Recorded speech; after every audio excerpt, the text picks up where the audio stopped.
இப்ப எல்லாருமே மகா கும்பமேளா அப்படிங்கிற விஷயத்த திரும்ப திரும்ப கேட்டுட்டே இருப்பீங்க, கேள்விப்பட்டுட்டே இருப்பீங்க. அப்படி இந்த மகா கும்பமேளால என்னதான்பா நடக்குது? எதுக்காக இத்தனை கோடி மக்கள் இந்த இடத்துக்கு போய் குவிஞ்சுகிட்டு இருக்காங்க? அது மட்டும் இல்லாம இந்த மகா கும்பமேளால நிறைய பேர் இறந்துட்டு தான் சொல்றாங்களே, அது எந்த அளவுக்கு உண்மை? எதனால இறந்தாங்க? இந்த இறப்புக்கு யாரெல்லாம் காரணம்? அது மட்டும் இல்லாம இந்த மகா கும்பமேளா வச்சு நிறைய அரசியல் பண்ணிட்டு இருக்காங்க அப்படின்னு சொல்றாங்களே, அதெல்லாம் எந்த அளவுக்கு உண்மை? அப்படி பத்தி ஃபுல் டீடைலா இந்த வீடியோல பார்க்கலாம். அதுக்கு முன்னாடி நான் தான் உங்க ஹரிஷ். நீங்க பார்த்துட்டு இருக்கிறது ஈரிகன் ஃபேக்ட்ஸ் இன்ஃபோ சேனல். கண்டிப்பா சப்ஸ்கிரைப் பண்ணிருங்க. வாங்க வீடியோக்குள்ள போலாம். இந்த மகா கும்பமேளா எதுக்காக கொண்டாடுறாங்க அப்படின்னு பாத்தீங்கன்னா, நம்மளோட பாவமெல்லாம் போகி நம்ம இறந்ததுக்கு அப்புறம் சொர்க்கத்துக்கு போவோம் அப்படின்ற ஒரு நம்பிக்கையின் அடிப்படையில் தான் இதை கொண்டாடிட்டு இருக்காங்க. ஸோ நம்மளோட பாவம் போகணும்னா என்ன பண்ணணும்னு பாத்தீங்கன்னா, யமுனா, கங்கா, சரஸ்வதி இது 3 ஆறுமே பாத்தீங்கன்னா ஒன்னா சேர இடத்துல போய் நம்ம போய் குளிக்கணும். அந்த இடத்துல நம்ம இந்த மகா கும்பமேளா நடக்கிற டைம்ல குளிக்கும் போது நம்மளோட பாவம் எல்லாம் நம்ம விட்டு போய் நம்ம கண்டிப்பா சொர்க்கத்துக்கு போவோம் அப்படின்னு நம்பிட்டு இருக்காங்க. ஸோ இதுக்காக தான் பாத்தீங்கன்னா இந்தியா இருக்கிற மக்களா இருக்கட்டும், இல்ல பல நாடை சேர்ந்த மக்களா இருக்கட்டும், எல்லாருமே வந்து குளிச்சுக்கிட்டு இருக்காங்க. கிட்டத்தட்ட 190 கண்ட்ரியில இருந்து இந்த மகா கும்பமேளா ஃபங்க்ஷன் அட்டன் பண்ணிக்கிட்டு இருக்காங்க. இந்த மகா கும்பமேளால சாதாரண மக்கள் மட்டும் இல்லைங்க, சாதுவா இருக்கட்டும், நாக சன்னியாசிஸா இருக்கட்டும், இந்த மாதிரி பல சாதுக்கள் வந்து இந்த ஃபங்க்ஷனை சிறப்பிச்சிட்டு இருக்காங்க. இவங்க ஸ்டார்ட் பண்ணதுக்கு அப்புறம் தான் நம்மள மாதிரி சாதாரண மக்கள் இந்த ஆத்துல போய் நம்மளால குளிக்க முடியும். இவங்கெல்லாம் பாத்தீங்கன்னா இமயமலையில தியானத்துல இருக்கிறவங்க இந்த ஒரு ஃபங்க்ஷனுக்கு மட்டும்தான் மலையில இருந்து கீழே இறங்கி வந்து அட்டன் பண்ணிட்டு போறாங்க. அது மட்டும் இல்லாம இந்த ஃபங்க்ஷன்ல மெயினா சொல்லக்கூடிய ஒரு விஷயம் என்னன்னு பாத்தீங்கன்னா, இந்த உலகத்திலேயே இந்த அளவுக்கு மக்கள் கூட்டம் எந்த இடத்துலயுமே வந்ததில்ல. சோ இதுதான் ஃபர்ஸ்ட் டைம் கிட்டத்தட்ட 4 கோடி பேர் ஒரே இடத்துல கூடுறாங்க. பட் முதல்ல பாத்தீங்கன்னா இது 4 கோடி பேரா இருந்துச்சு. இப்ப பாத்தீங்கன்னா அது 8 கோடி பேரா இருக்கக்கூடும், 8 கோடி பேர் வரக்கூடும் அப்படின்ற மாதிரி சொல்லியிருக்காங்க. ஏன்னா இந்த ஃபங்க்ஷன் ஒரு 45 நாள் நடக்க போகுது. இந்த ஃபங்க்ஷன் எப்ப ஸ்டார்ட் ஆச்சு அப்படின்னு கேட்டீங்கன்னா, ஜனவரி 13ஆம் தேதி ஸ்டார்ட் ஆச்சு. எப்ப முடியும் அப்படின்னு கேட்டீங்கன்னா, பிப்ரவரி 26ஆம் தேதி முடியுது. சோ ஒரு 45 நாள் ஃபங்க்ஷனா இருக்க போது. அப்படிங்கிறப்ப 4 கோடி பேர் வருவாங்கன்னு அசீவ் பண்ணிட்டு இருந்த இடத்துல இப்ப 8 கோடி பேர் வரலாம், 10 கோடி பேர் வரலாம் அப்படின்ற மாதிரி கவர்மெண்ட் சொல்லியிருக்காங்க. இது வரைக்கும் கவர்மெண்ட் சைட்ல இருந்து மட்டும் பாத்தீங்கன்னா, அதாவது உத்தரப்பிரதேஷ் கவர்மெண்ட் சைட்ல இருந்து மட்டும் பாத்தீங்கன்னா 7500 கோடி ரூபாய் செலவு பண்ணிருக்காங்க. சோ இந்த கவர்மெண்ட் பிளான் பண்ணி செலவு பண்ணது எல்லாமே பாத்தீங்கன்னா ஒரு 4 கோடி பேரை கணக்கு வச்சுதான் செலவு பண்ணாங்க. பட் இப்ப பாத்தீங்கன்னா 8 கோடி பேர் வரலாம், இல்ல 10 கோடி பேர் வரலாம் அப்படின்றதுனால இப்ப மறுபடியும் அவங்களுக்கு 10,000 ஏக்கர் நிலம் தேவைப்படுது. சரிப்பா, கவர்மெண்ட் 7500 கோடி செலவு பண்ணி இந்த ஃபங்க்ஷன் ஆர்கனைஸ் பண்றாங்க. அப்படி பண்ணா அந்த கவர்மெண்ட் லாஸ் தானே பாவும், எப்படி ப்ராஃபிட் கிடைக்கும் அப்படின்னு கேட்டீங்கன்னா, இல்ல கவர்மெண்ட் என்ன சொல்றாங்கன்னு பாத்தீங்கன்னா, இல்ல நாங்க 7500 கோடி ரூபாய் செலவு பண்றோம், பட் எங்களுக்கு இன்கம் எவ்வளவு வரும்னு பாத்தீங்கன்னா 2 லட்சம் கோடி ரூபாய் எங்களுக்கு இன்கமா மட்டுமே வரும் அப்படின்ற மாதிரி கவர்மெண்ட் சொல்லியிருக்காங்க. ஸோ இப்போ நம்ம மகா கும்பமேளா எதுக்காக கொண்டாடுறாங்க, அதுல என்ன ஸ்பெஷல் அப்படின்றத பத்தி பார்த்துட்டோம். பட் இந்த மகா கும்பமேளால கிட்டத்தட்ட 50 பேருக்கு மேல இறந்திருக்காங்க, 60 பேருக்கு மேல காயம்பட்டிருக்காங்க. சோ இதெல்லாம் எதனால அப்படின்னு பார்த்தோம்னா, இப்ப நம்ம கோயிலுக்கு போறோம், கோயிலுக்கு போகும்போது பேரிகேட் மாதிரி வச்சு நம்ம சாமியை பார்க்க அனுப்புவாங்க. இந்த மாதிரி தான் பாத்தீங்கன்னா பேரிகேட் மாதிரி வச்சு மக்களை ஆத்துல குளிக்க அனுப்பிச்சிட்டு இருக்காங்க. சோ அந்த மக்கள் நடந்து போற பாதையோட அளவு பாத்தீங்கன்னா ஒரு 50 மீட்டர் தான். அடியில சொல்லணும்னா ஒரு 150 அடி வரும்.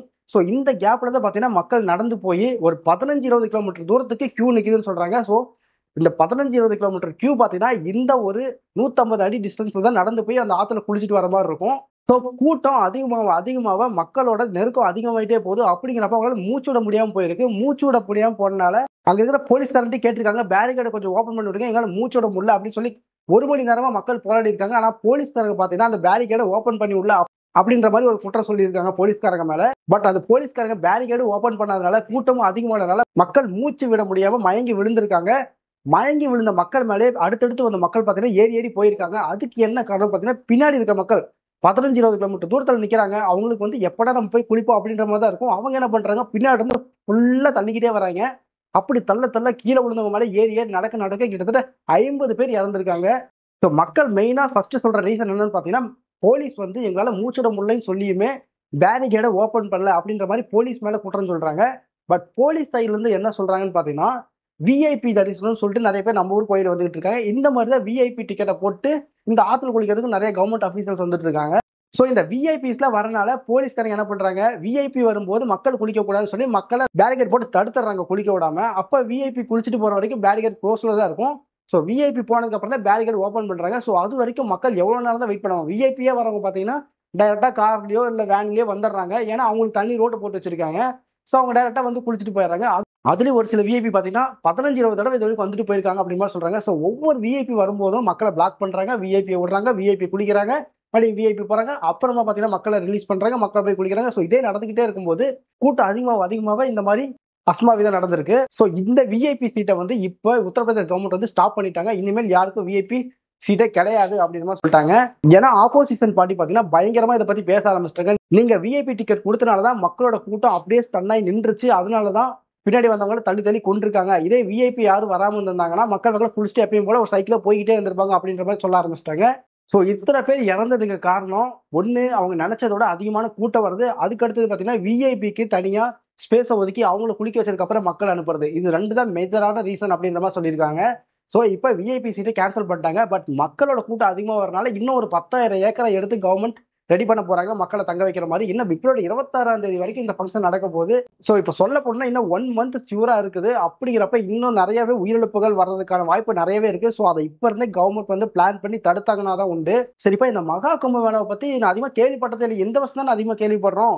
போன வருஷத்துல இதை பத்தி எதுவுமே நான் கேள்விப்படல அப்படின்னு கேட்டீங்கன்னா, இந்த மகா கும்பமேளா பாத்தீங்கன்னா ஒரு 144 வருஷத்துக்கு ஒரு தடவை தான் நடக்கும். பட் நார்மல் கும்பமேளா பாத்தீங்கன்னா ஒரு 12 வருஷத்துக்கு ஒருக்கா நடக்கும். இந்த மகா கும்பமேளா மட்டும் தான் 144 வருஷத்துக்கு ஒரு தடவை நடக்கும்.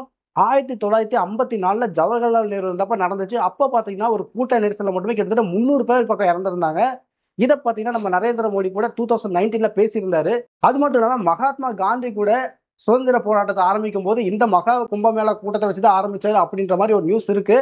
சோ இந்த மகா கும்பமேளத்தை வச்சு நிறைய அரசியல் நடந்திருக்கு. சோ இப்போ ஆப்போசிஷன் பார்ட்டி என்ன சொல்றாங்கன்னா, போலீஸை விட்டுட்டு ஆர்மியை கூட்டிட்டு வாங்க, ஆர்மியை கூட்டிட்டு வந்து ஆர்கனைஸ் பண்ண சொல்லுங்க அப்படின்ற மாதிரி சொல்லியிருக்காங்க. சோ இப்போ உங்களுக்கு மகா கும்பமேளானா என்ன, அங்க என்ன நடந்துகிட்டு இருக்கு அப்படிங்கிறது உங்களுக்கு தெரிஞ்சிருக்கும். சரி, நீங்க மகா கும்பமேளா போலான்னு இருக்கீங்கனாலும் சரி, இல்ல உங்க ஃப்ரெண்ட்ஸ் யாராச்சும் மகா கும்பமேளா போலான்னு இருக்காங்க அப்படின்னு நினைச்சாலும் சரி, கண்டிப்பா இந்த வீடியோ ஷேர் பண்ணி விடுங்க, யூஸ்ஃபுல்லா இருக்கும். தேங்க்யூ.